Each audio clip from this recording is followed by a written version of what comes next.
risk, what is the risk, meaning of risk, and everything I have told you.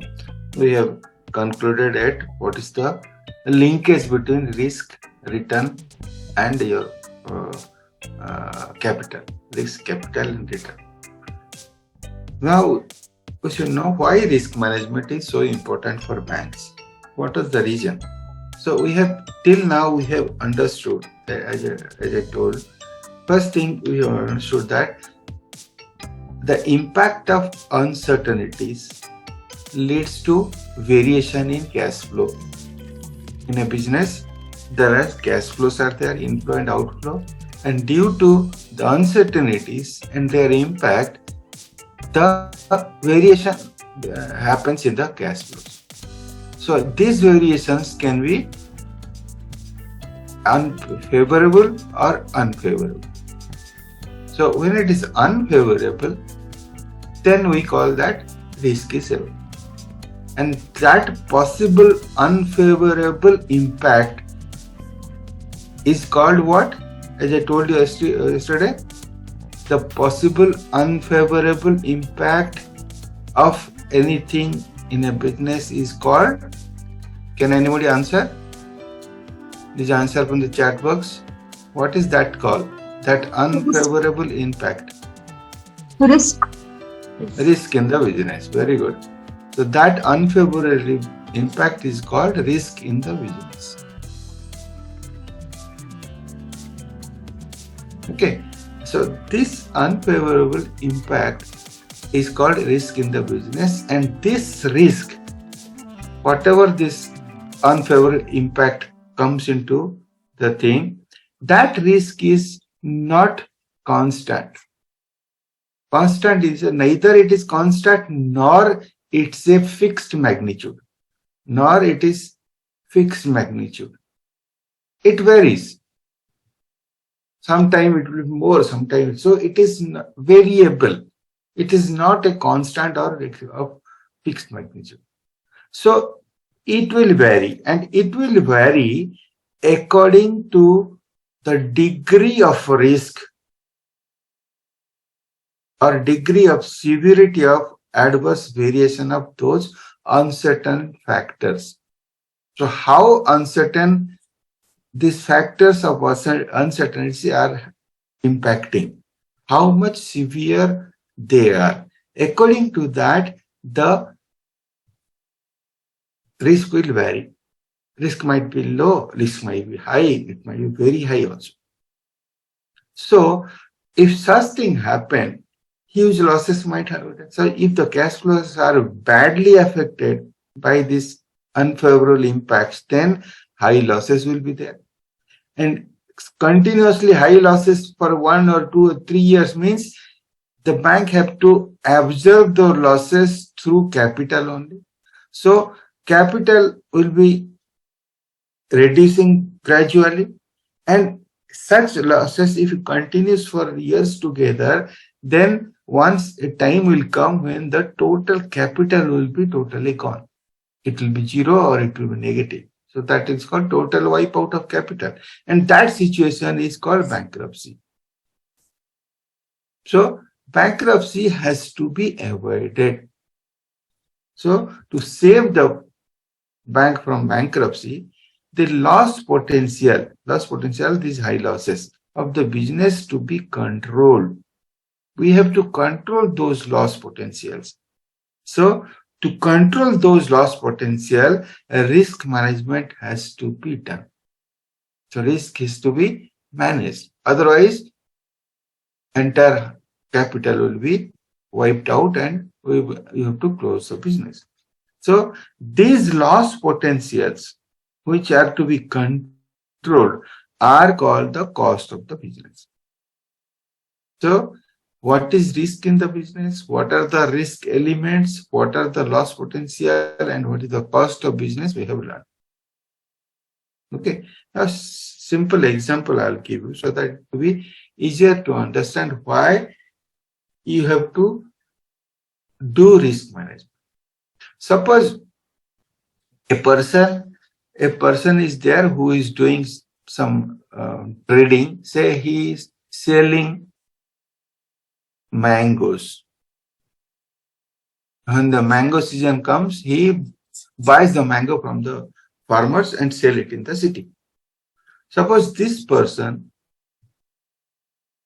one day he bought, say, the season has started, so first day he has bought around say 500 kg of mangoes. And he has paid rupees 20,000 to buy these mangoes so that he can come to the market and sell it at a better price so that he will gain something. So the distance between market and the place from which he buys, it's around say 40 or 50 kilometers. So 40 kilometers. So for that purpose, he goes there early in the morning so that he can bring those things and he can sell in the market. One day, the first day when he is coming, due to some misfortune, an accident happened. And the truck was totally overturned and all the mangoes were damaged. They got damaged. So what happened? All the mangoes were damaged. So he had invested 20,000 to buy this 500 kg of capital mango. So 20,000 is his capital he has employed to buy these mangoes. And while he was carrying it, his vehicle met with an accident and it was damaged. So he entirely lost these 20,000. That means entire capital was wiped out.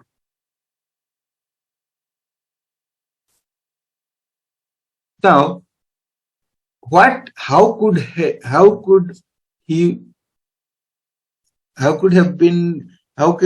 would be possible to save him from wiping up the capital?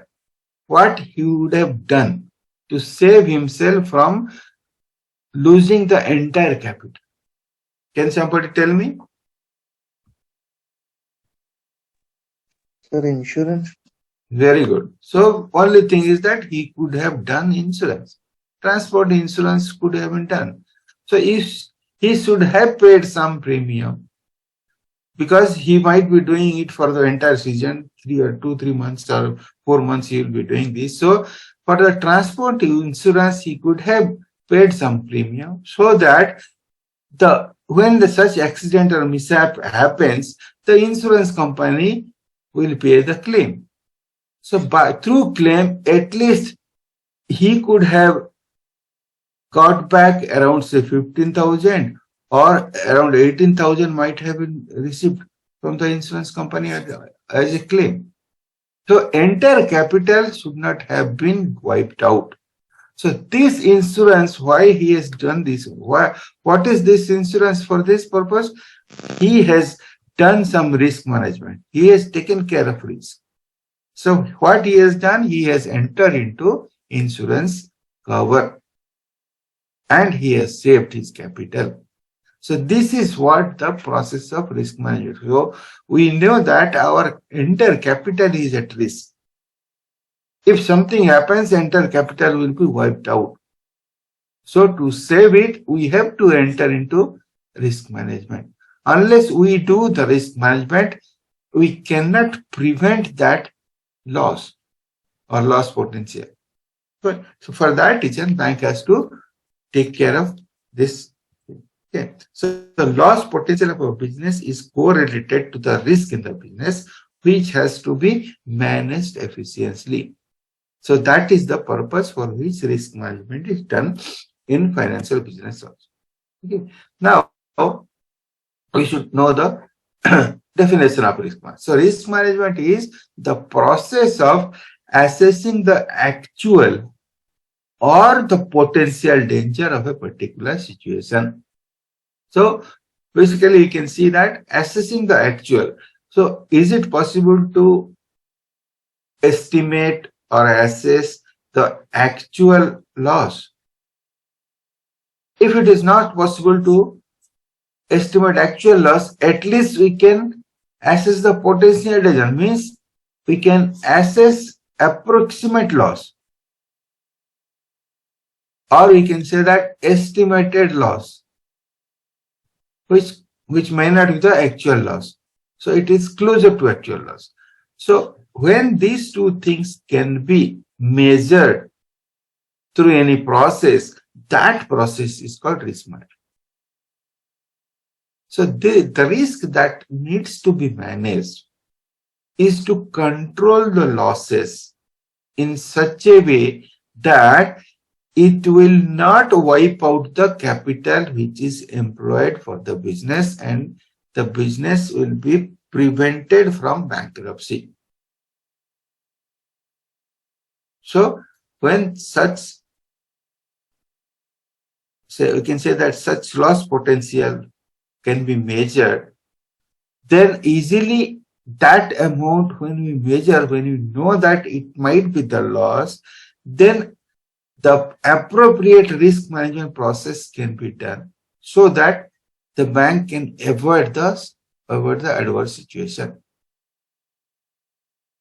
Okay. So this is the thing. So measures of loss potential is critical as it helps to arrive at how much capital is required for the business. Suppose we know that 100 rupees is going to be lost. We measure that through risk management. That means we know that at least our capital should be 100 rupees. So that, or it will be little more than 100 rupees. Say, I can say that 103 rupees or 102 rupees capital I can carry. So that if it loss happens, my capital will be coming down, but still I will have 2 rupees of capital to save bankruptcy. So this measurement of risk is so crucial that if we estimate that, we know how much it is, so we can easily calculate how much capital is actually required for the business to save the business from bankruptcy. So unless you know this, you cannot have that much of capital. So first thing is we have to measure this. Loss potential has to be measured. Okay. Loss assessment due to the risk to be accounted for by treating risk as the cost of business. So we know that that risk or that loss, what is happening or may happen, that is the cost of business. So that cost of business has to be paid by us. If it happens, then that cost of business has to be paid by us, and this will be paid from the capital only. Then only we can say that we are saving the bank from bankruptcy. Now, so this is the process of risk management where we are going to measure the risk. How much risk is there? How much loss will happen due to that risk? So that measurement process is very important. So how to do that measurement? For that, we should understand few things which are important. So we should understand that 3-4 words are there. I will just write those things. That is called probability. Then impact. Probability and impact. These are two most important things in risk management. We should understand what are those things. And if we can understand this, then we can easily measure this. Because the measurement or we can call that a risk score, or how much risk score is the loss potential. So this can be measured by multiplying probability into impact. If you multiply this probability into the impact, then that will give us the risk score. How much risky this thing. So that means risk, we have understood that risk is totally unpredictable or it is uncertain. So this might happen, this might not happen.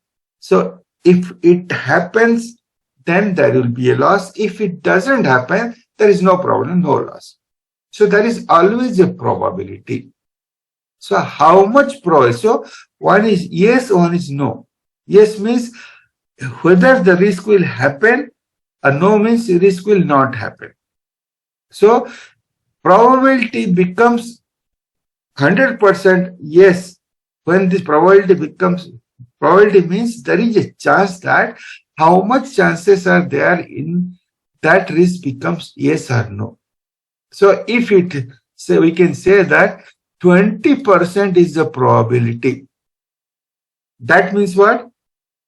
20% chances it will happen, 80% chances it will not happen. So if it is said that 60 is the probability, that means 60% chances that risk might happen and loss will be coming, and 80 is a 40% chances that loss might not be there. So we can say that probability means the chances from 100%, what is the probability that it is going to happen? Say we can say that here I'll say 20%. Okay, say 20%. Then this 20% I can relate to that. Suppose instead of percentage, I can also give the score. Say a score rating can be given to this. Instead of going to percentage, I can give the score as 1, 2, 3, 4, 5, 6, 7, 8, 9, 10 also. So 10 scoring rate here. So 1 is the lowest and 10 will be the highest. I can measure in that way.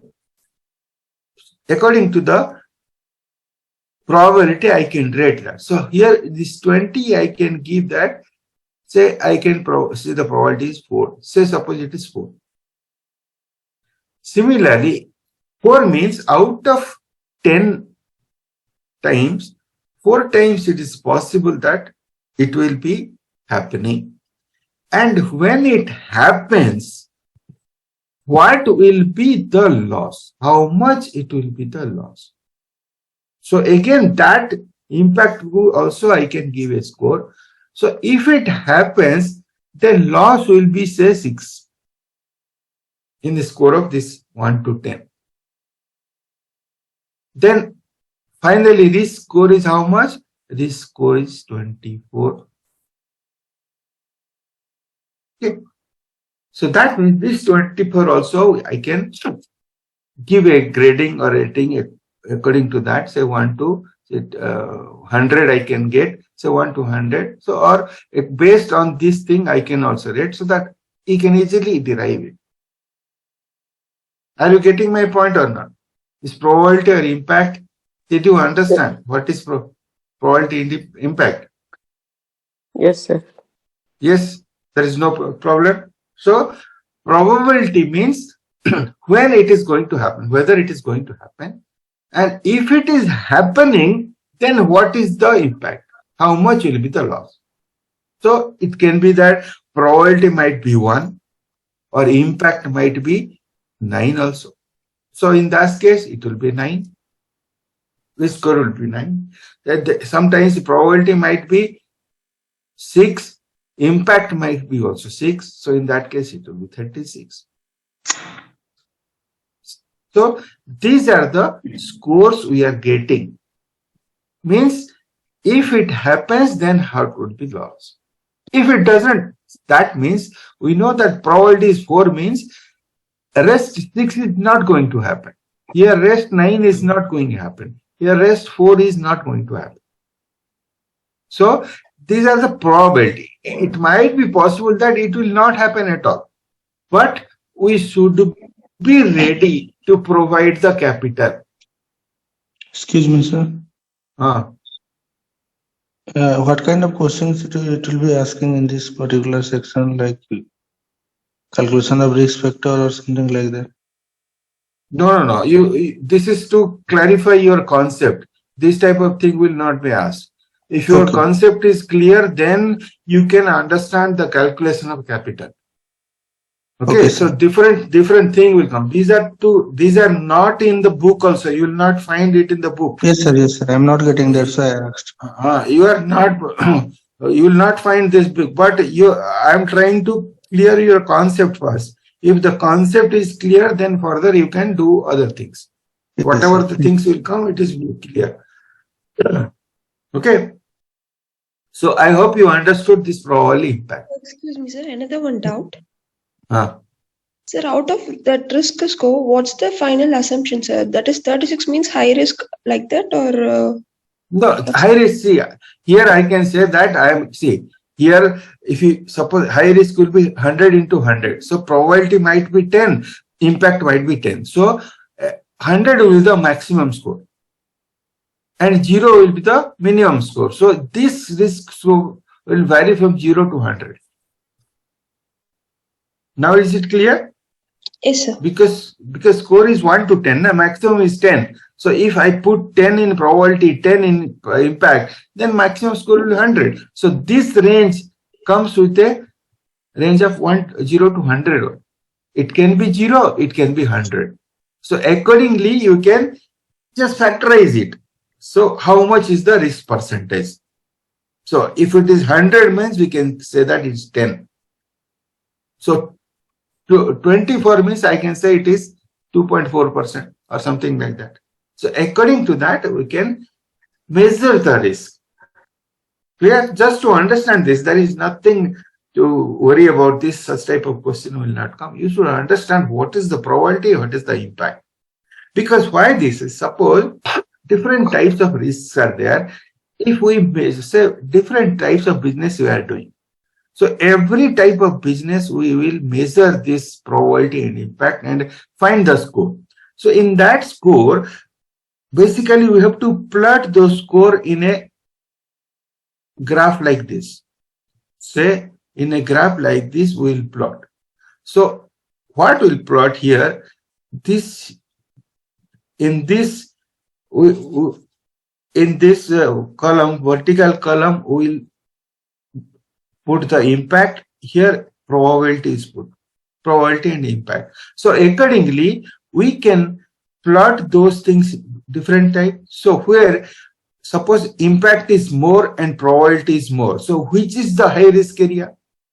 Which quadrant will be the high risk? Second quadrant. Second. So suppose this is the A quadrant, this is the B quadrant, this is C quadrant, this is D. So B quadrant will be the high risk. Are you getting my point? Because high impact, high probability, high risk. And which will be the lowest risk? Which is the lowest risk quadrant? D. D.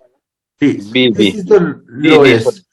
This is the highest. This is the lowest. And these two will be in between. So high impact here, the impact will be high, probability will be less. Whereas here impact will be low, probability is more. So these are the two quadrants where it will be medium to high risk, both together. That means if you can plot all the business together, then we have to concentrate on the fact that this lowest risk quadrant, whatever the business are there, these are not to be focused at all. We have to take care of highest risk first and then A and C quadrant, so that our focus remains on this highest risk, because these are going to bring us more losses to the bank. So we have to first cover for these losses. So capital is more needed for this highest quadrant. Then we'll take care of this. Lowest quadrant is not at all required at all. So the measurement of this thing is required to focus on the business where actually the requirement capital is very critical. I hope you understood this. Okay. So this is the way the controlling the level of risk in any organization is very required, because the essence of risk management is to control the level of risk. Because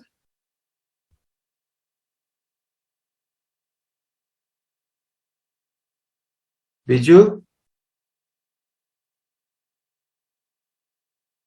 Yes, sir. It's Visual. more of connection problem, sir. Okay.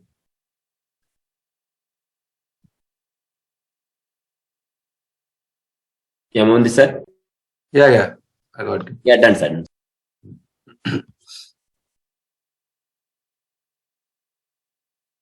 So risk management is the process of assessing the actual or potential danger of any particular situation and in the bank.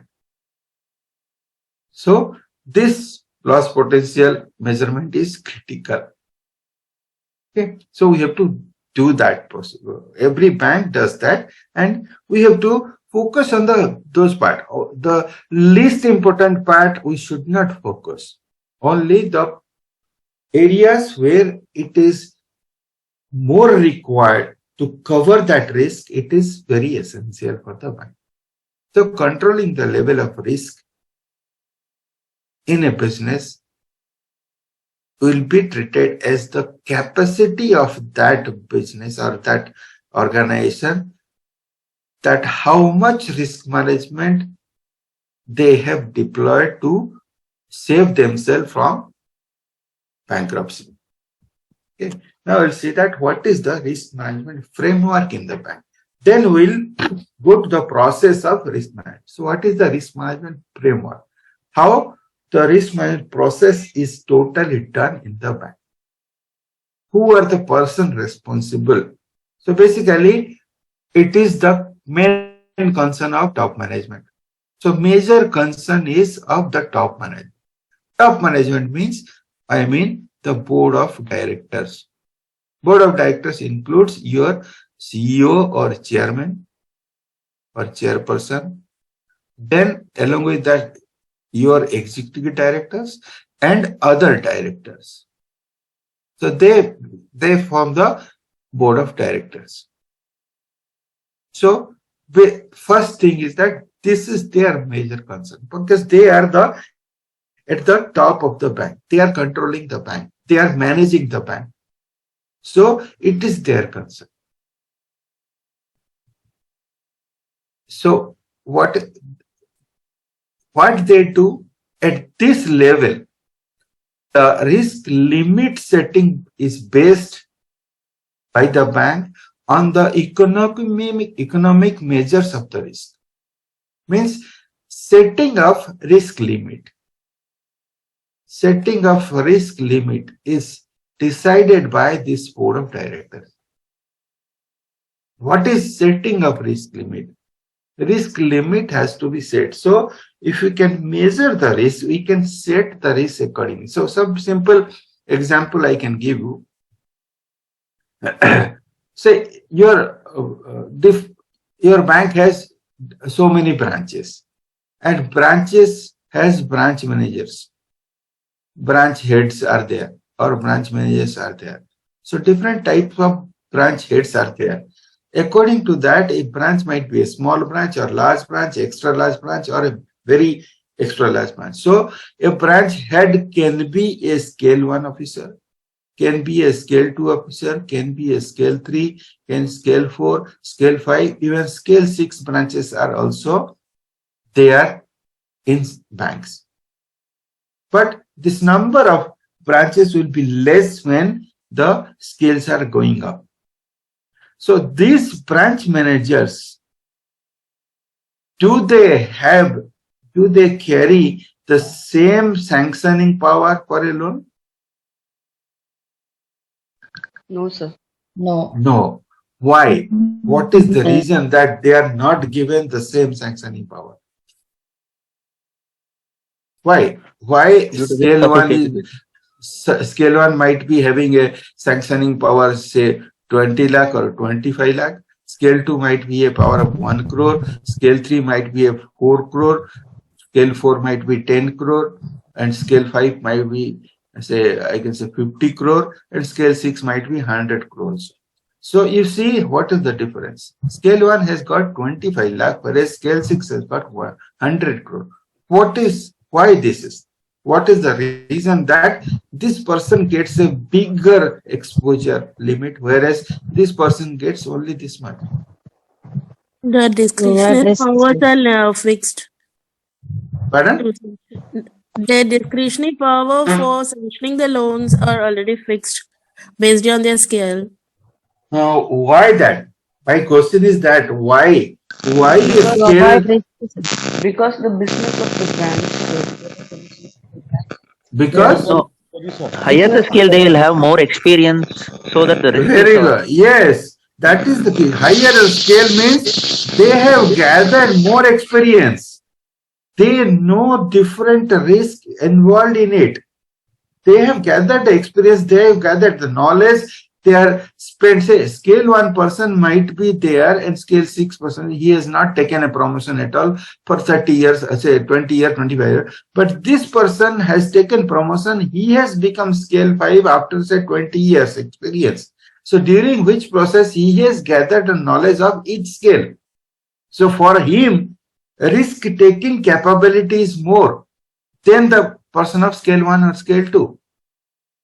So that is what the bank fixes this risk limit. This is one of the limit I told you about the sanctioning power. So these are the sanctioning power given to different scale of officer. This is fixed by the board of directors. They fix this. So this will be fixed. Our bank has this the sanctioning power. So another thing is that apart from this, can you tell me from your bank, is it possible that scale 1 officer has some power where he can exceed his limit? Not always, occasionally. Each scale has got some power so that they can sanction sometime some extra limit to the borrower other than their sanctioning power. These are the sanctioning power. Is it possible? Any of the banker, can you tell me? Yes. Yes? Yes, sir. What is that called? And how much? Very good. So that is called ad hoc, or we call that temporary overdraft or ad hoc limit. And how much is your bank is set that limit for? How much is that limit for each branch manager? What is the limit given? Maximum 10% of the existing limit. Okay, so it might vary from bank to bank. So we can say that 20% may be the amount which is given. That means this person who sanctions 25 lakh, his power is that sometimes some borrowers are very good borrowers. They are with us for the last so many years, 5 to 10 years. For their urgency, they might require some extra limit. So they will come to the bank and tell that I want this for a period of 15 days only. Please sanction me. You cannot say that I'm sending this proposal to RO, this will come and then I'll. So he will say that then for this only required for this day. If you are taking so much time, then what is the purpose? I can take my business to some other bank. So to satisfy that urgent need, this ad hoc and TOD are normally sanctioned maximum for a period of 30 days. And this 10% to 20% or 28%, bank to bank, it will vary. So that much of power can be exceeded. So these are the limits. So why I'm telling these two things, this sanction limit, we can call it that this is the risk appetite of the scale. Risk appetite. I hope you understand the appetite. What is appetite? This is the risk appetite. Means up to this, for this scale is, bank is ready to take the risk for this scale 1. Above this, bank is not ready. Because that setting up, because as per their experience, it is the safety level up to which this person may sanction. It is safety level, means it is not a guarantee that 100% of loan he sanctions will be all performing. There might be a default also, but default rate will be less if this limit is given. So this is called the risk appetite level. Up to this level, it is okay for the bank. Up to this level, bank can tolerate the risk. Means bank has the capability to compensate that loss. Anything above that TOD or ad hoc you are sanctioning, that is called risk tolerance level. So every limit is set little bit higher, say 20%. So that is called extra, little bit of extra can be given to each individual. Anything above is a high risk. So this measurement has to be done previously by the bank, and according to that, the risk limits are being set. Okay, so risk appetite means, see when you use this term appetite, normally appetite is used for the food we eat. So how much food is comfortable to us, that is our appetite. Suppose you are eating in breakfast, suppose you are eating say up to 4 idlis you can eat, or 2 dosas you can eat. So that is your appetite, because you know up to this level I am fine. Till 1 o'clock or 2 o'clock, when the lunch time comes, I am fine in the office still. So that in the office, that time I can have a lunch. But anything above this, if I take 3 dosas or 6 idli, I will be uncomfortable. So appetite is the level up to which I am comfortable. But certain times, if you go to some functions like some marriage or something, normally what you eat at home, you will consume more than that. Suppose you are taking 1 sweet or 2 sweets normally. In functions, if you go, definitely you can have 4 or 6 sweets there. So your intake is increased, but that is temporarily. So up to that level, you know, this is my tolerance level. Above this means it will be a high risk for me. So similarly, the risk to be measured in that way, and risk limits are set by the board of directors. Okay, and what they do that to ensure the best risk adjusted return, RAROC, we have already discussed. So they are this top management has to ensure that the best RAROC percentage has to be achieved, because we know that higher the RAROC, higher the profits for the bank. And for this, they know that risk management totally in the bank requires special skills. It is not ordinary thing. So bank, the top management may recruit some specialist in risk management to look after the department. And if they select the people from their bank itself, then they should have been given proper training for risk management, because it is not a simple normal man stuff. You require special skill to manage the entire risk management. Okay. Now we'll see that what is the hierarchy of this framework. Hierarchy in the sense, in the bank, who does what? For the risk management, entire risk management framework of a bank, who does what? Means what are their roles? What is the hierarchy? What is their role? That will just sometimes these questions are coming. So hierarchy, we can say that this 4 level of hierarchy. So top level, as told you, bank board of directors. Next level is called risk management committee of the board. Third is the committee of senior level executives. And fourth is the risk management department or support group. All these are in the head office of your bank.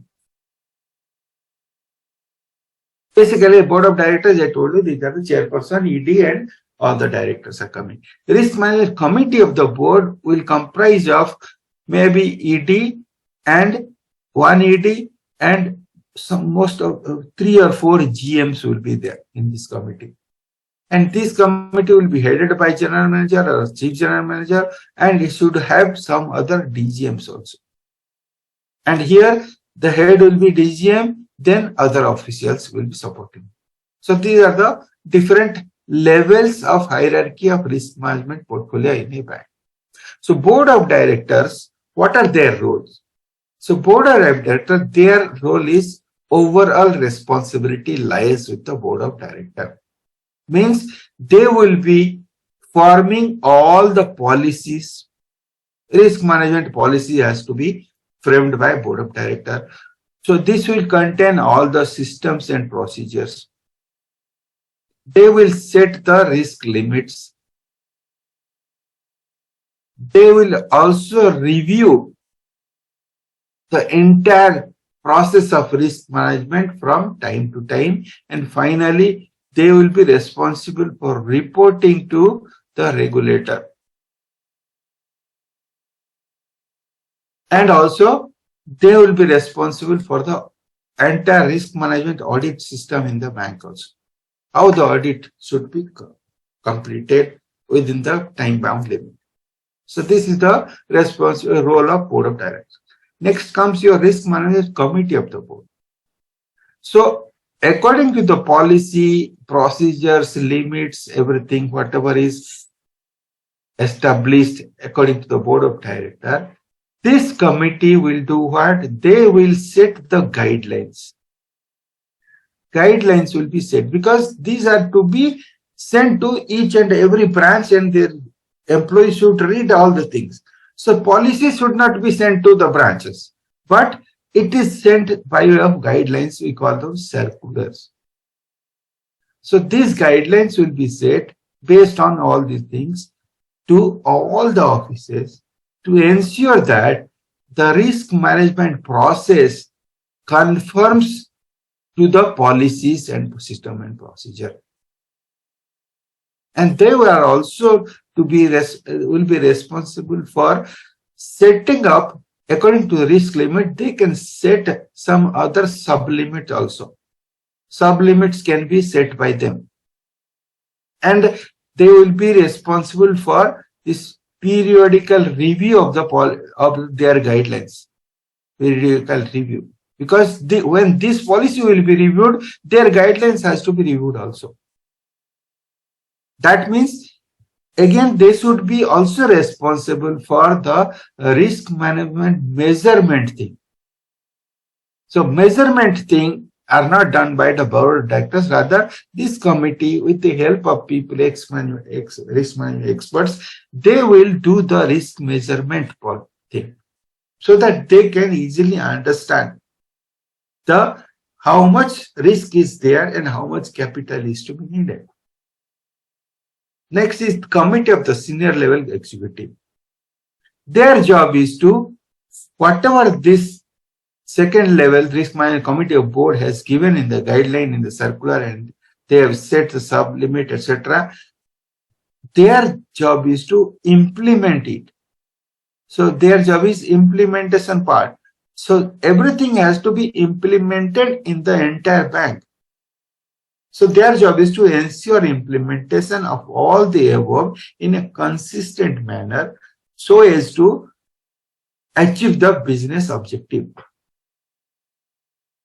And they will be also responsible for the review of the next level thing. What they are doing, their review, they will do.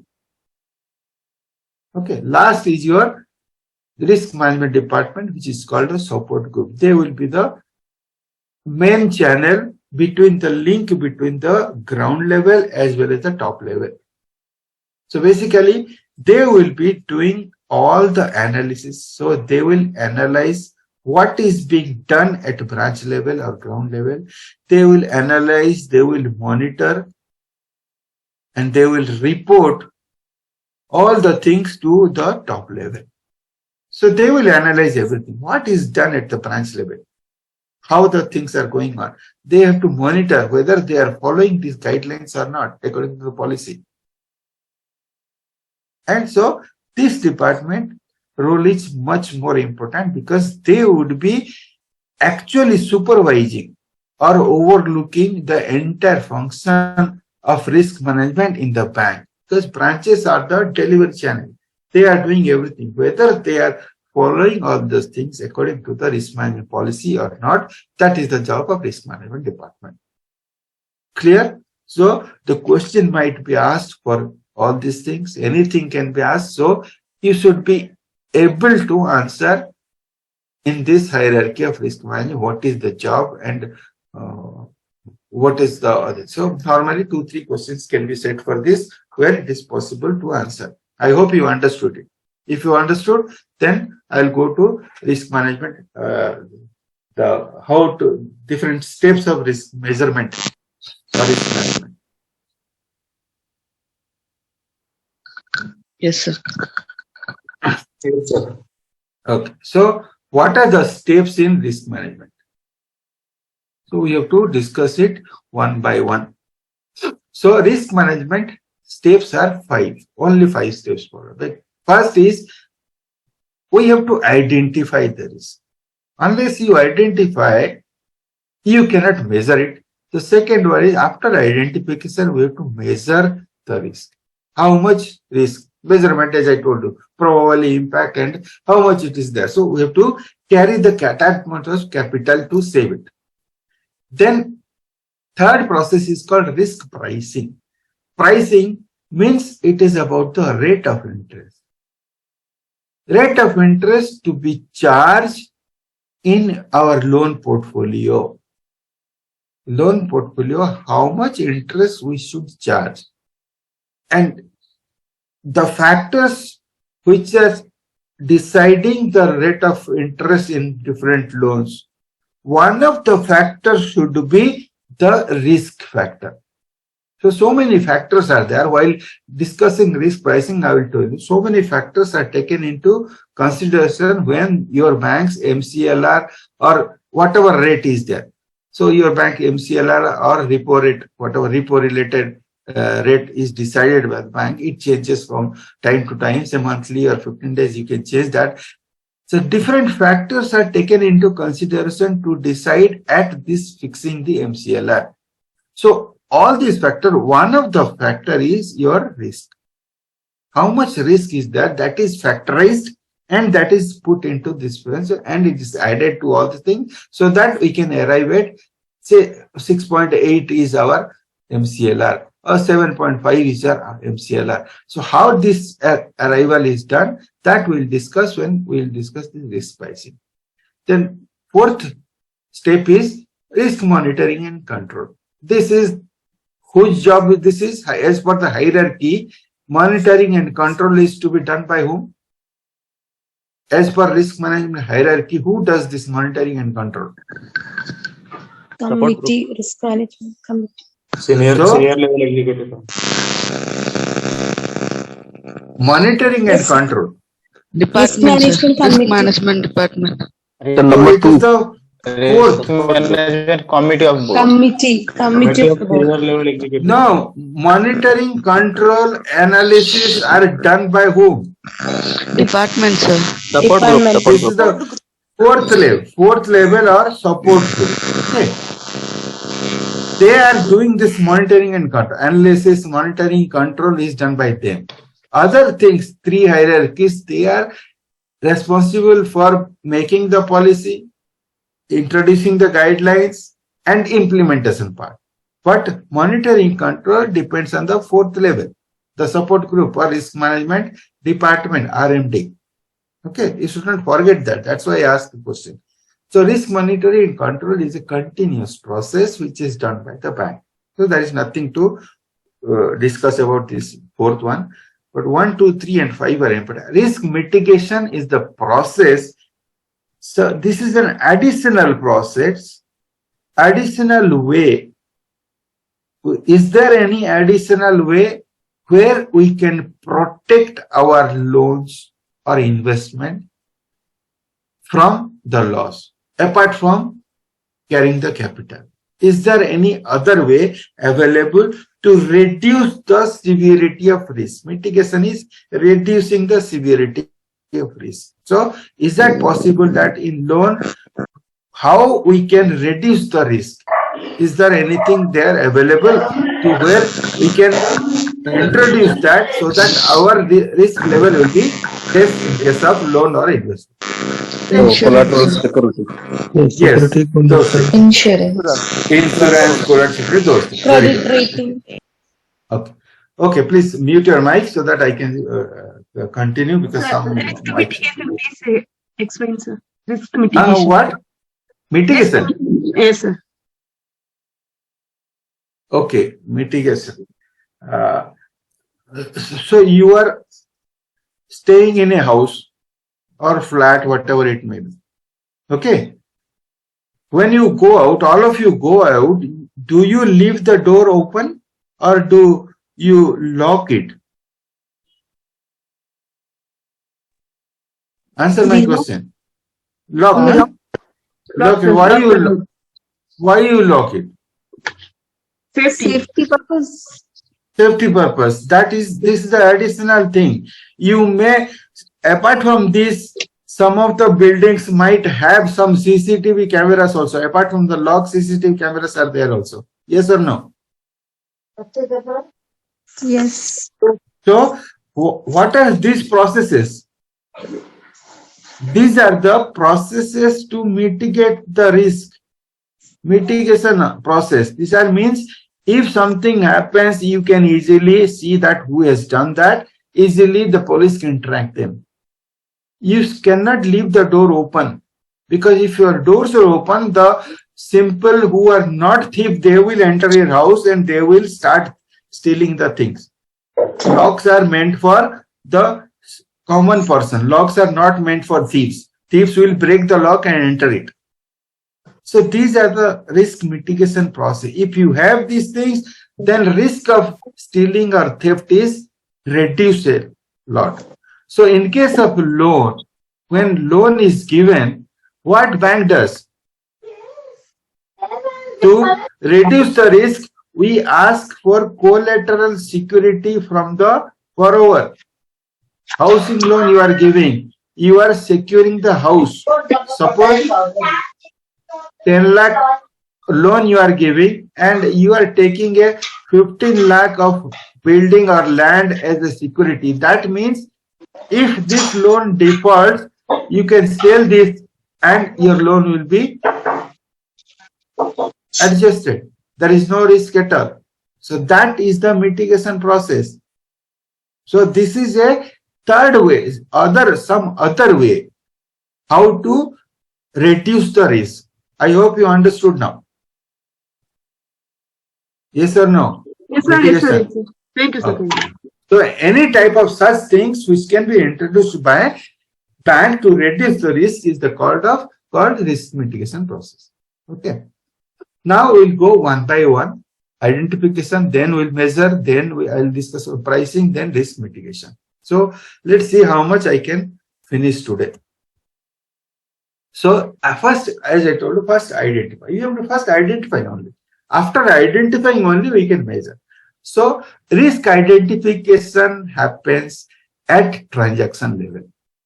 So risk identification consists of identifying various risks associated with risk taking at the transaction level. So first we have to identify the risk at transaction level.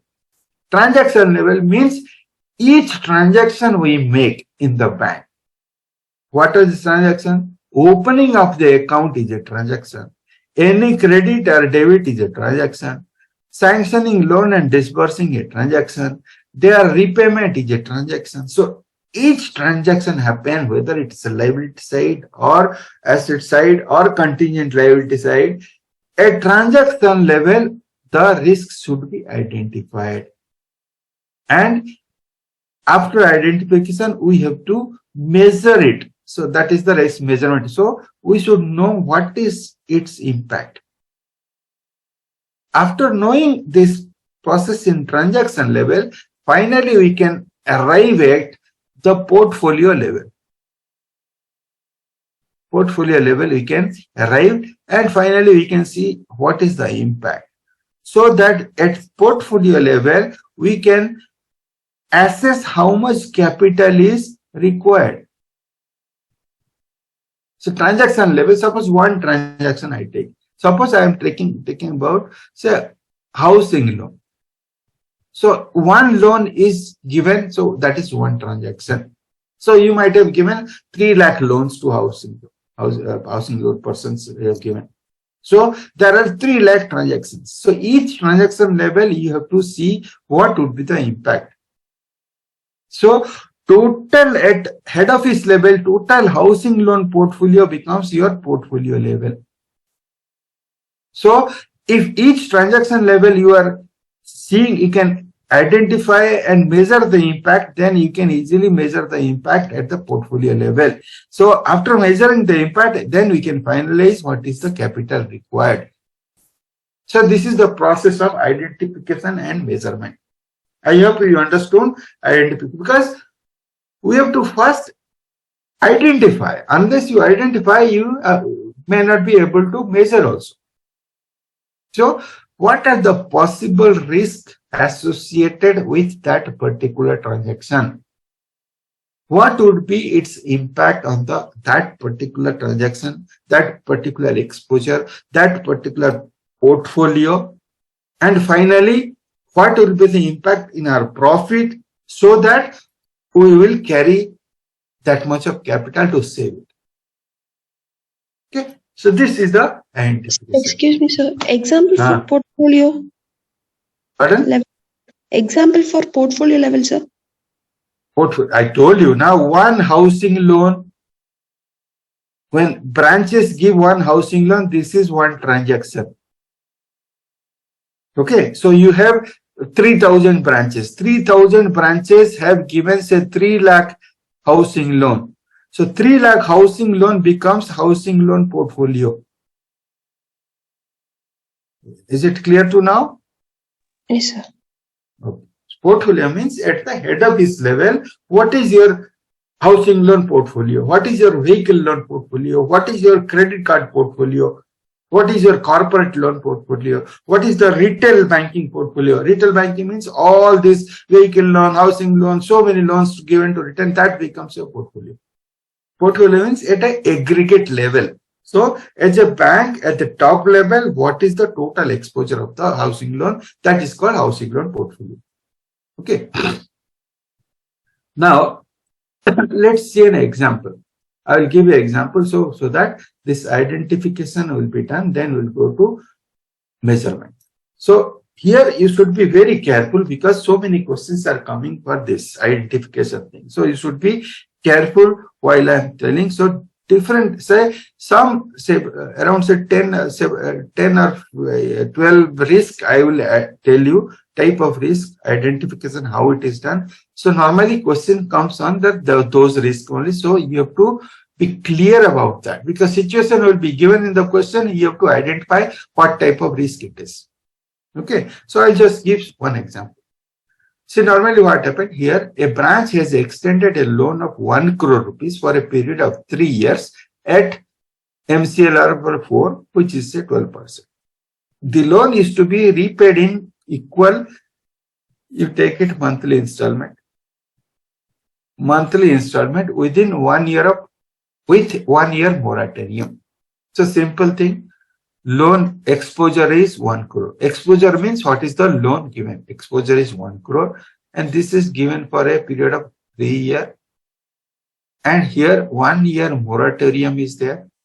1 year moratorium is there. That means next 2 years the repayment has to be done. It is done through EMI.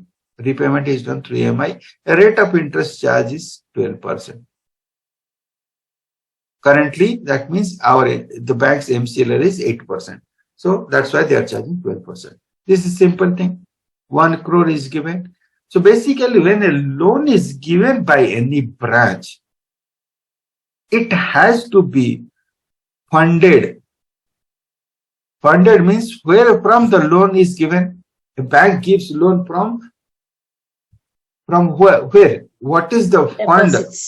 Deposits. Normally, the funding has to be done by the deposit we have received. This deposit is the major fund available. So if deposit is not available, then how you are going to disburse? If deposit is not available today, there is no deposit in the bank. All the deposit has been totally used up by funding the loans. Now deposit is not there, but you want to disburse 1 crore. What will you do? By borrowing the money from the Borrow bank. the money. Borrow. Borrow the Very money. good. So next option is borrowing. So there is an option called borrowing. You can borrow from RBI, you can borrow from anybody, any bank or financial institution in the open market also. So you can borrow this thing. So either you fund this from your own deposit, which are not matched with any of the loan, but or you can borrow from the outside and match it. So funding has to be done. So equal amount has to be funded. So this work is not your branch work. This is done by your asset liability management department. When we talk about balance sheet management, we'll discussing those things. Then we'll learn about this ALM or asset liability management. This is the headache of the head office of ALM department. Every day, so many branches, they disperse loan. So at the end of the day, ALM department is totally busy in funding these things. Each and everything has to be funded. If money is not there, then bank has to borrow that money from outside. Your position should be always asset equal to liability should be there. Whether it is from deposit or borrowing, you have to manage yourself. So this funding has to be done. Unless this funding is done, the ALM department cannot close their business on that day. Suppose this loan is given, so definitely funding is required. Suppose this funding is done. Fortunately, this funding is done because ALM department sees that another branch, say this branch was in Delhi and this branch is in Chennai. So Chennai branch has got a deposit fortunately on the same day, which is not matched with any of the loan. So this deposit has been received for a period of 1 year. And the rate of interest payable is 6.25%. Okay, the situation is clear? Is it clear? Everybody? Can somebody say that this situation, these two situations is clear? There is no problem. If this is clear, then we can see that any change in this is the asset side. Loan is given as the asset side. Deposit is our liability side. Okay. Any change? Sir, if we fund the loan from our own deposits, we know the rate of interest and everything, so the pricing level. If we borrow from other open market or from RBI, so we need to mitigate the difference in the rate of interest, no, sir? When you borrow, you know the rate of interest also, na? See, deposit also is a borrowing from the public. This is you are borrowing from RBI. Both are borrowing only. You are paying interest to the depositors. That is the borrowing rate. You borrow from RBI, that is the repo rate. What is the repo rate? You know. You borrow from other banks, you know the rate, how they are charging to you. So that will be the rate, na? Normally, borrowing is not a continuous process. You cannot borrow from a bank or repo for a period of 1 year. These borrowings are for a very short term. Maximum 1 to 14 days you borrow.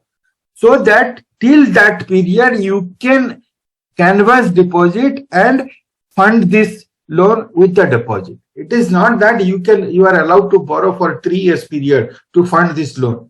It will be very, very costly. Now is it clear to you? Yes, sir. Yes. Okay. So now we'll see that any type of change that might happen in the asset side or liability side, any kind of change happens in the loan or the deposit, a new risk comes into picture. So please do follow very carefully I am telling, and please mute your mic. Some of the background sounds are coming. Some children's sounds are coming. Yeah. Sir, loan is 12%, sir, but the deposit is 6.25%, sir. So what is your question? Well, say it is not the same, sir, interest rate. Why it should, then if it are giving same means what will be your earning? Here 6.25% you are spending, you are Yes, paying sir. to the depositor. Your earning is 12%. So what is the margin? 5.75% is your margin, na? Oh, yes. Okay, sir. So you are doing business to earn interest, na? You are Yes. not Mother Teresa. That is equal, say, just for say, charity purpose you are doing banking. You have to earn interest. Now, always the interest of loan should be much higher than the deposit interest. Then only our margin is 5.575. Otherwise, where from your salary is paid by the bank? Bank has to pay your salary, na? Yes, sir. So first your salary has to be paid. Then profit will be declared. First bank has to pay your salary. Your increment for JIB, CIB will be paid by the bank. Everything comes from this margin only. Okay. Now we'll see that how this changes in any of the asset or liability. Any terms and condition changes, how the risk comes into picture. Now say that both things are going on smoothly. So what is the first thing happens? First casualty happens. Can anybody tell me? If everything is gone smoothly, this loan is going smoothly, this deposit is going smoothly, what is the first change you observe? Sir, if loan repays earlier or No. deposit taken. No, I'm not talking about what everything smoothly going on. You are talking about some of the abnormal. Everything is normal. What is the first change that will happen according to this situation? Maturity date. Maturity of Deposits and very good. So first thing you observe everything going on fine. First thing you see that after 1 year, this deposit is going to be matured. So when the deposit matures after 1 year, so if the deposit is not renewed, then there will be a risk. So what is that risk? What we have done? Why we have embedded options. Funding. Just listen to me. Funding. Why we have linked this deposit to the loan? Because we have done funding. If funding is not done, then that is called funding risk. Funding risk means we do not have a fund to link our asset. So it is the risk of not having fund in your pocket. So this funding risk happens here in normal situation when the maturity happens, when the deposit matures. Similarly, the funding risk may also happen before maturity also. Somebody is told that before maturity also this depositor will come and say that I will require money, I need money, so I will take my deposit. So at that time also funding risk will happen. Because this deposit is matched to this loan.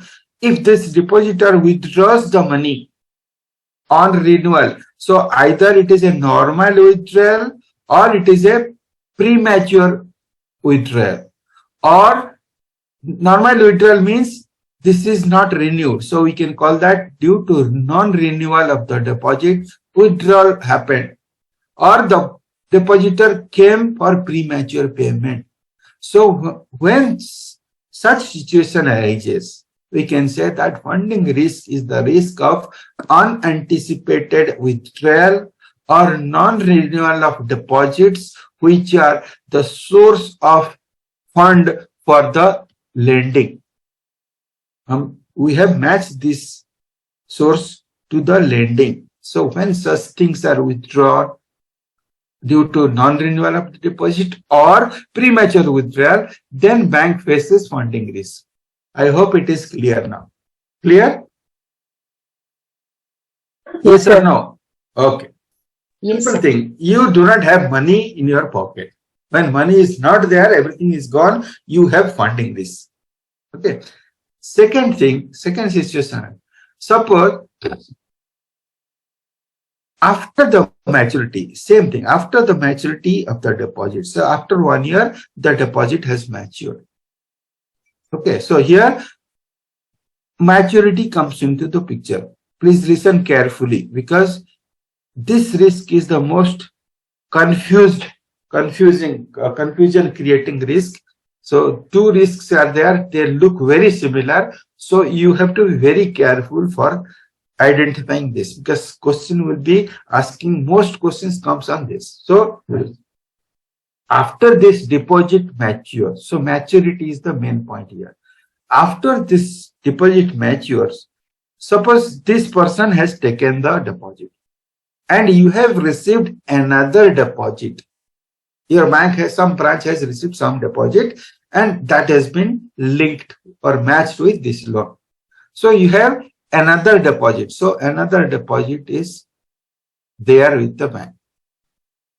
But at that point of time, after 1 year period, this deposit rate of interest might not be same as 6.25. So it might be, when it is less than 6.25, then there is no risk. So you don't have to worry about that. There is no risk at all. But when you are paying more than 6.25, say the rate of interest increased to 6.5 after 1 year period. That means this is a risky situation, because our margin was earlier 5.75 since 12 and 6.25. Now 6.5 has become, so our margin has reduced to 5.50. So when this is an adverse impact, because our profit is coming down. So when such thing happens, so this type of risk is called gap or mismatch risk.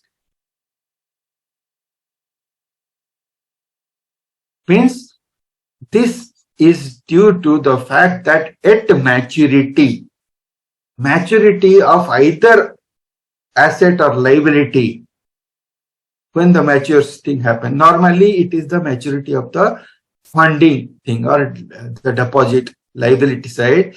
When at maturity, due to variation in the rate of interest, a gap is created or a mismatch is created in our profit. That is called gap or mismatch risk. So this is the gap or mismatch risk is the risk of gap between asset and liabilities when it happens at the maturity of the liability. Sometimes, normally it happens when long-term loans are funded by short-term deposits, because loans are for a bigger 5-year periods. Deposit might be 1 year period. So every 1 year the deposit are renewed or funding happens. At the time of funding, the deposit rate might be also more than that. So when they are renewed, they are repricing. So that repricing rate at the new rate, they are called reprice rate. So this repricing rate may be higher than the earlier one. So that causes a gap of interest rate between asset and liability. So this is the gap caused because of gap of 0.25%. So thereby our NII will be reduced by 0.25%. When such thing happens, this is called gap or mismatch risk. Is it clear? So always remember, gap and mismatch risk is linked to the maturity of the deposit, or the asset side also it might happen. After maturity also, some new loan are given and your deposit is still there. You are linked with that. So both sides, whenever on maturity of asset or liability, if there is a repricing of the rate of interest and it creates a risk or gap which brings down our NII, that is called gap or mismatches. Okay. Third thing, Suppose everything is going fine. Suppose there is a Sir, the funding risk, once you could you explain again? I got the gap or mismatch risk clear. Funding risk. funding risk After hearing means this, funding, you do not have fund. So how you have funded this loan? You have funded this loan by what? This loan of 1 crore is funded by what? by obtaining deposit. Borrowing from other banks. So By this what? deposit, na? This is the deposit funded. This was available in your bank, so you have funded it. After 1 year, if the depositor takes the deposit away, so do you have any fund with you? If you have some fund, you can match it. If you do not have fund, then that becomes a funding risk. Is it clear now?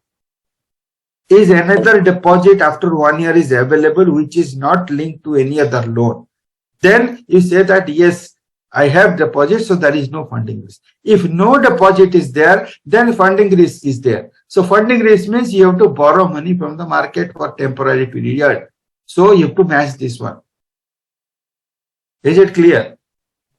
Yes, But sir. sir, then funding risk and gap risk are two sides of the same coin. Can we say like that? How? How? Gap is created when we are talking about the rate of interest. When there is a NII, reduction of NII happens. That is a gap. The funding risk, where is the interest? It is about the money. 1 crore loan, 1 crore deposit. Where NII comes into picture. Gap and mismatch risk means that has to be a gap. So our margin is coming down. That is the main thing. Maturity is coming down. Sir, can we take like where funding risk, there is no funding at all, and in gap risk, because it is because of the interest rate. I mean the mismatch in that. Yes, this say gap risk will be coming. I got your question now. Somebody is asked. Gap risk will come when you fund it. You avoid the funding risk. You either you have a deposit or borrowing. You should borrow from the market. At that point of time, the rate of interest of that borrowing or that new deposit you have taken, when it is more than 6.2%, then only you face that gap and mismatch risk. Am I clear now? Yes, sir. So when you fund it, if the gap is created, when the gap will negative gap means negative gap. So negative gap means when you pay more interest to the depositor on this new borrowing or new deposit. Then only this gap and mismatch will happen. Okay, clear? Okay, so sir, can we say that, can we understand like that, if we have taken borrowing from the market to mitigate the funding risk, if it is within the limit, then there will be no gap risk. But if the interest rate is higher than, for example, 6.25, then this funding risk gets converted to gap risk. These are two separate things. Why you are mixing all this? Funding risk is separate, gap risk is separate. First, funding risk means whether in your pocket money is there. You want to buy chocolate. Chocolate costs 25 rupees. And that shopkeeper only want cash. He does not accept any digital payment. So when you go to the shop for buying the chocolate, you will find whether 25 rupees is there or not. Yes or no? If in your pocket or in your purse 25 rupees is there, then there is no funding risk because you have fund.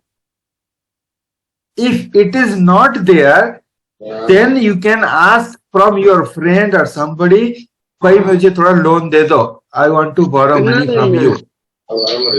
So this borrowing is done from either the depositor or from the RBI or anybody.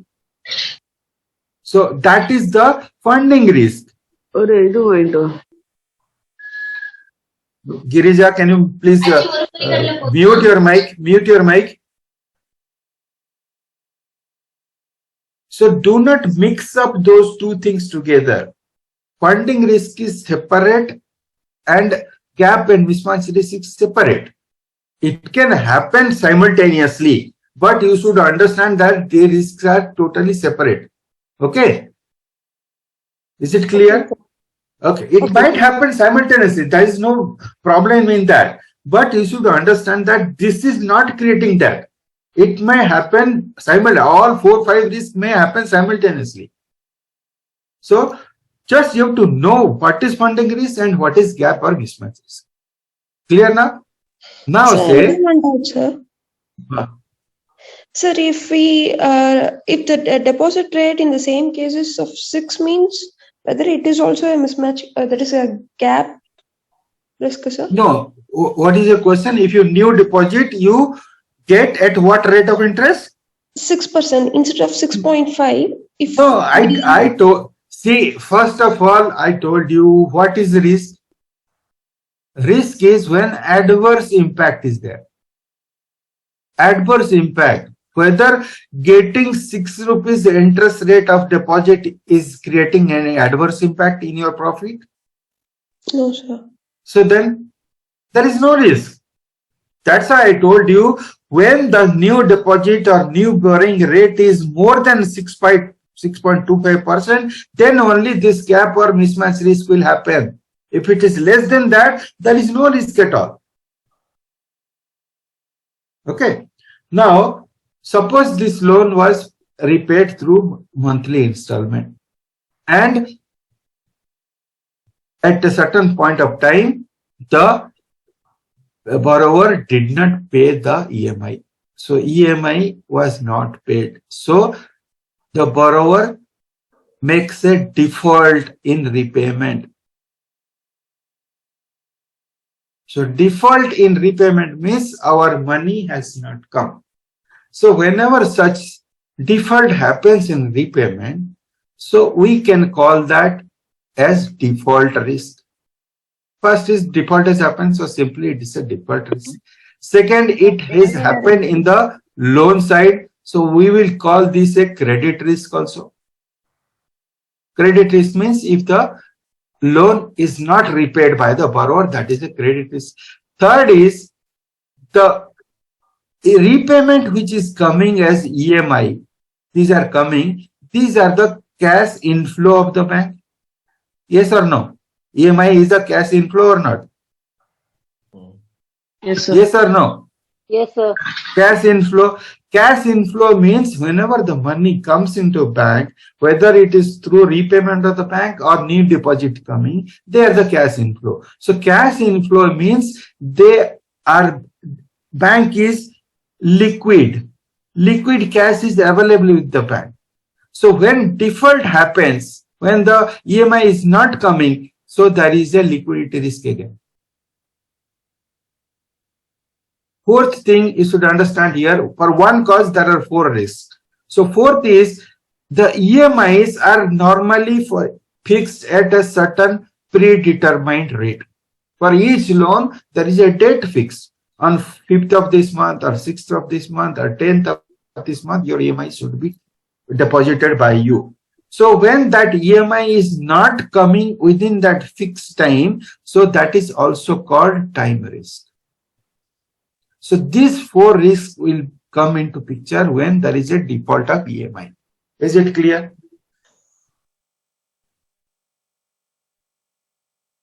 So liquidity risk can you explain, sir? Liquidity means you don't have money. Suppose your salary was supposed to credit on 28th of every month. So on 20th of one month, the salary is not credited in your account. That means you have a liquidity problem. Yes or no? You don't have money. To compensate this liquidity problem, you have to borrow money because you have to buy some grocery or something on that day. So you have to borrow money from the market to fund it. So liquidity risk means fund is not there. That is also a liquidity risk. Is it clear? Liquidity means cash. Cash is not there in your pocket. EMI is repaid. If the EMI comes, suppose EMI was say 5 lakh rupees. If 5 lakh is coming regularly on 5th of every month, your liquidity of 5 lakh is a cash inflow is the liquidity. If it is not coming, means it is a liquidity problem. You do not have money. That 5 lakh has not come. So your money is less by 5 lakh because of this deferral. Clear? Yes or no? Tell me yes so that I can proceed. Yes, sir. Yes, sir. Yes, sir. Yes, sir. Now, so we know funding risk.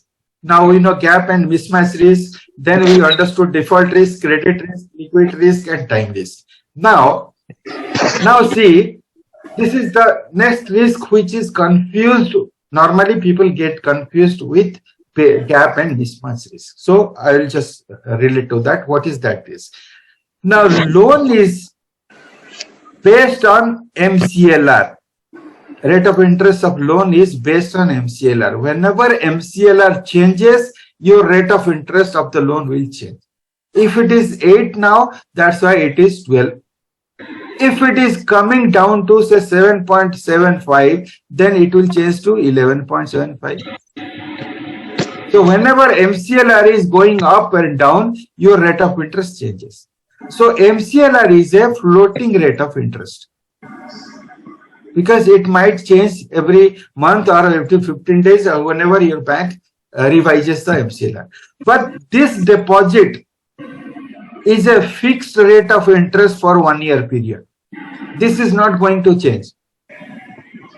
So within this 1 year period, when your funding is done to a 1 year maturity of the 1 year deposit scheme, then during this 1 year period, if your MCLR has gone down, then that means that due to the change of interest in the asset side, normally within that period, or change of interest of floating rate of interest has caused adverse impact, then that risk is called basis risk. Clear? Due to change in the rate of interest in the asset or liability side within the maturity period, if that reduces our NII, that risk is called basis risk. So always remember, gap and mismatch risk and basis risk, what is the difference? This happens on maturity. This happens within maturity. Okay? Clear? So you can... So shall we take it like foreclosure? What is foreclosure? Pre-closure you tell. For premature payment you tell. What is foreclosure? Why does foreclosure comes into picture? In this situation, what you are closing? Where is the foreclosure, you tell me? I have told this has happened. Change of rate of interest happened before maturity. Where is the foreclosure? Foreclosure is not the right term. Foreclosure is the term which is used for mortgage only. Mortgage foreclosure term. This is a legal term. So do not use this foreclosure for premature closure. Premature closure is different. Foreclosure is different. So what was your question? So the deposit is pre-closed, then... No, I am not telling pre-close. I have not told pre-close. I think you are not, you have not heard what I am telling. I have told within the maturity period, change has happened. Rate of interest, because this is the floating rate of interest, this has changed within 1 year period. I have not told that this is on maturity or there is a premature payment. I have not told that. Now ask me whether you are clear or not. There is nothing happened like that. No premature thing happened. Within this 1 year period of the deposit, there is a rate of interest change in the loan, because This is the floating rate of interest. This changes when your bank revises your MCLR. Fixed rate of interest does not change. So if such thing happens, that brings down the NII, then that is called basis risk. Is it clear or not? So due to change after the maturity of the asset or liability in rate of interest, this is called gap or mismatch risk. So Yes. if the interest rate was changed before the maturity, it will be basis Yes. risk. Yes. That had to be understood because question comes on this. Most people get confused of this. So maturity is the point of distinction between gap mismatch risk and basis risk. Okay. Clear? Yes, okay, So, Clear. so if the MCLR rate increases, will it be taken as a risk? Again, why you are forgetting when you are getting more? I told you that whenever reduction of NII happens, when there is a adverse, just remember the definition of risk. When there is a adverse impact, you are talking when this increases, this is not an adverse impact. When it becomes 13, your margin increases, this is a favorable impact. Impact should be unfavorable. Think that risk. That's why I have taken so much time to define risk. I had to explain more than half an hour I took to define what is risk. Now again you are telling if the deposit rate comes down, then whether it will be a risk. If the loan rate goes up, whether it will be risk. How? In that case, you see whether there is an adverse impact. Adverse impact means we are talking about profit. Profit is going down or going up. If it is going down, then it will be a risk. If it is going up, why should it will be a risk? Clear? Okay, sir. Okay, sir. Okay. Now, suppose now this again, just carefully, another just 5 minutes I will take. After that, we'll end this class. So, basis risk is done now. Now, this EMI is coming. EMI is coming regularly. So, EMI is a 5 lakh rupees. This EMI of 5 lakh rupees, bank will receive 5 lakh rupees for a period of 36 months, 3-year loan. So, under normal condition, if the borrower pays regularly, 36 months, you will pay 5 lakh rupees. That means on this loan, we are earning say 12%. And during this period, MCLR does not change. So 12% you are earning. Now, all this 5 lakh, which is the liquidity, which is the cash inflow coming into the bank. Bank again redeploys this fund by further lending.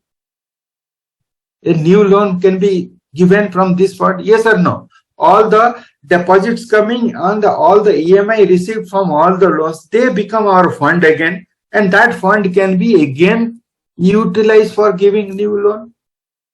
Yes or no? Yes, sir.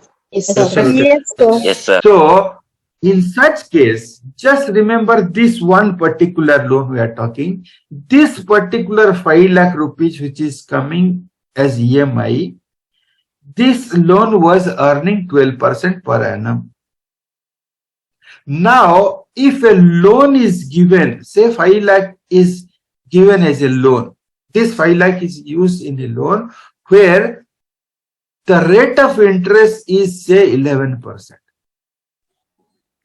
The inflow from the loan, which was earning 12% rate of interest, now the same has been funded or this has been used or disbursed for a loan which is now earning 11%.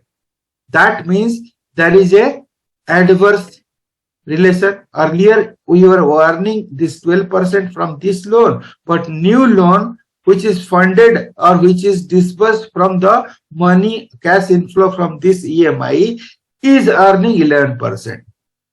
That means there is a gap. So this type of risk is called a reinvestment risk. When the money is reinvested, this 5 lakh is reinvested in a new loan, and that new loan carries less interest than this loan. then that is called a reinvestment risk. Clear? Clear? Means this cash flow, this future cash flow inflow is reinvested at a lesser rate than the existing rate of interest.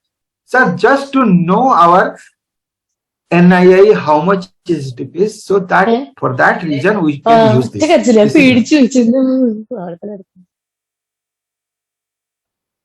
Now last one. Can you please mute your mic? Please. Disturbance is coming. Please make the another 2-3 minutes only. After that, you can talk for the live long. No problem. Don't talk in the classroom. You talk after the class is over. You talk how much you don't go to the bank. You talk only. No problem. So next is, say at any point of time, this depositor may come to take premature payment. Similarly, this borrower may come to the bank and say that I want prepayment of this loan. I am making prepayment, means I want to close this loan before 3 years. So there might be prepayment of the loan or premature withdrawal of the deposit before its time, before its maturity. So in such cases, if such thing happens, the first risk we call it is called embedded option risk. Because it has got some other risk included in it. These risks are embedded. So this is called embedded. Embedded option risk is when there is a prepayment of the loan or premature payment of the deposit. Both will hamper our NII. Because if the prepayment is done, straight away 12% earning is come down. This loan is totally closed. Because we know that for a period of 3 years, 12% we are earning. Suddenly he has paid everything. So entire NII for next period, we are losing. So that is a embedded option risk. Similarly, premature payment happens. So you have to fund it again. Funding risk is there. You have to fund it again. So while funding, the rate of interest might be more at that time. So that will happen. So embedded option is when there is a premature payment or payment of the deposit or prepayment of the loan happens. This brings to the embedded option risk. And along with this, there will be a funding risk. There might be a funding risk. There might be liquidity risk. There might be basis risk. There might be gap or mismatches, whatever it is possible. So every risk will come with this one, prepayment or premature payment. So this type of questions come. So identification only. The questions are asked about funding risk, gap or mismatch risk, then your default risk, credit risk, liquidity risk, time risk, then your basis risk. Then we have discussed over reinvestment risk and embedded option risk. So normally question will come on this. Other things, yield curve risk and those things, they are part of the treasury management. They will tell you. So those things might come. But as far as our loan and deposit concerned, these are the major risks which we have understood. Difference between funding and embedded option risk? Funding means, see, embedded option, see, I got your question. So you are telling when the premature happens, there are two type of risks coming. Embedded option is coming as well as your funding is coming. Okay. Can be considered under for when maturity of deposits not happening, then only funding risk will be applied. No. When it happens before maturity, then only embedded option risk comes. On maturity, there is no embedded option risk. On maturity, it is a funding risk only. So in either side, only premature is applied, then only embedded option risk. Yes, whenever there is a premature thing in the asset or liability thing, then only it is a embedded option risk. Okay. So here before prematurity, interest rate changed. That is again separate thing. Separate thing. Then for that is a separate change again. One Yes. change I am talking. One change is premature payment of the loan or premature payment of the deposit. Then it is embedded options. That is one change. Second change you are telling. Second change means another risk will come. Third change might happen. The third risk will come. So we are Excuse talking me, about sir. one change here. Okay. Anything else? Otherwise, yeah. Ask me anything. Otherwise, we'll say a good day for today. Sir, in case of takeover of loans, can it will be coming under this embedded kind of risk because it is also premature closure of the loan? Takeover of the loan. So from your bank, somebody is taking over, na?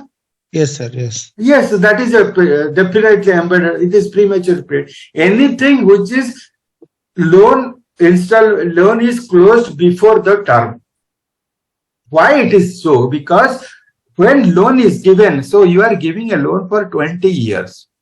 And rate of interest is also there, say 6.75% rate of interest you are charging for a 20-year housing loan. That means you are estimating that you will be getting each year up to 20 years, this 6.75% you're earning. You are making a budget for that.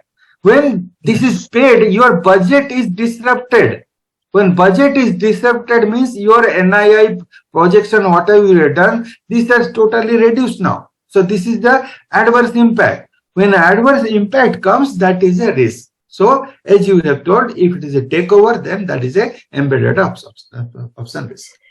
Thank you, sir. So if deposit is pre-closed mature before maturity, so it will embedded option is funding risk can also arise, na? If it is That is how you are not understanding my point. When one change happens, there might be one risk or more than one risk. yes, okay. You get So it? Yeah. In this case, what you are telling, you are right. Embedded option risk, if it happens in the deposit, definitely you have a liquidity problem, you have a funding problem. So many problems are there. Yes, You will sir. have a gap and mismatch problem also when the rate of interest will change. So all the risk will be related. But you Yes. should, why you are telling all the risk? Because now you are able to identify these risks. That's why I am asking you the question. So you understood those definitions of risk, then only you are asking. If you do not have understood, you should not have asked this one. That is good thing, na? You know this. So always remember, when you are talking of one situation, there might be one risk or there might be more than one risk also. Okay, sir. Okay, So okay, yeah. that is not a problem.